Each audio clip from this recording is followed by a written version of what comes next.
விஜய் நடிப்புல உருவாகிட்டு வர்ற திரைப்படம் தி கோட். இந்த படத்தை வெங்கட் பிரபு இயக்க யுவன் சங்கர் ராஜா இசையமைக்கிறாரு. விஜய் 2 வேடங்கள்ல நடிக்கிற இந்த படத்தை ஏஜிஎஸ் நிறுவனம் அதிக பொருட்செலவுல தயாரிச்சுட்டு வருது. இந்த நிலையில கோட் படத்துல ஏஐ தொழில்நுட்பம் மூலமாக விஜயகாந்தை கொண்டு வர படக்குழுவினர் முயற்சி செய்துட்டு வர்றதாக பிரேமலதா விஜயகாந்த் தெரிவிச்சிருக்காங்க. ஏற்கனவே தனியார் ஊடகம் ஒன்றுக்கு பேட்டியளித்துள்ள அவர், படத்தோட இயக்குனர் வெங்கட் பிரபு 5-6 முறை எங்க வீட்டுக்கு வந்து பேசினார். அதற்கு முன்பு என் மகன் சண்முக பாண்டியனிடம் இது குறித்து பேசியிருந்தார். பிரச்சாரத்தின் நடுவே நான் சென்னை சென்றிருந்த பொழுது என்னை வந்து சந்தித்த வெங்கட் பிரபு, செயற்கை நுண்ணறிவு தொழில்நுட்பத்தின் மூலமாக விஜயகாந்தை ஒரு காட்சியில் கொண்டு வர இருக்கிறோம், அதற்கு உங்கள் அனுமதி வேணும்னு கேட்டார். ஜெயன் தேர்தலுக்கு பிறகு என்னை வந்து சந்திப்பதாக தெரிவித்திருக்கிறார். இந்த விஜயகாந்த் இல்லாத நேரத்தில் அவருடைய இடத்திலிருந்து நான் தான் யோசிக்க வேண்டும். இருந்திருந்தால் விஜய்க்கு அவர் என்ன சொல்லி இருப்பார்?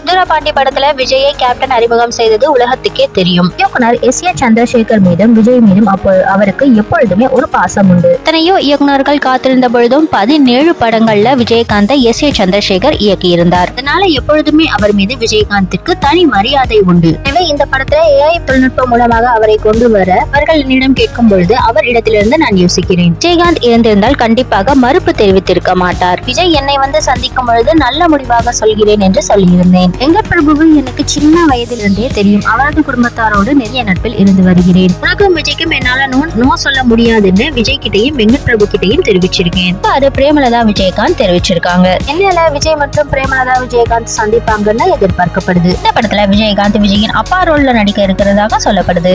பாண்டி படத்துல அண்ணனா நடிச்சிருப்பாரு. இவங்க 2 பேரும் ஒன்னா வர்ற காட்சி மொத்த திரையரங்கத்தையும் அதிர வைக்கும் என்பதுல சந்தேகம் இல்ல.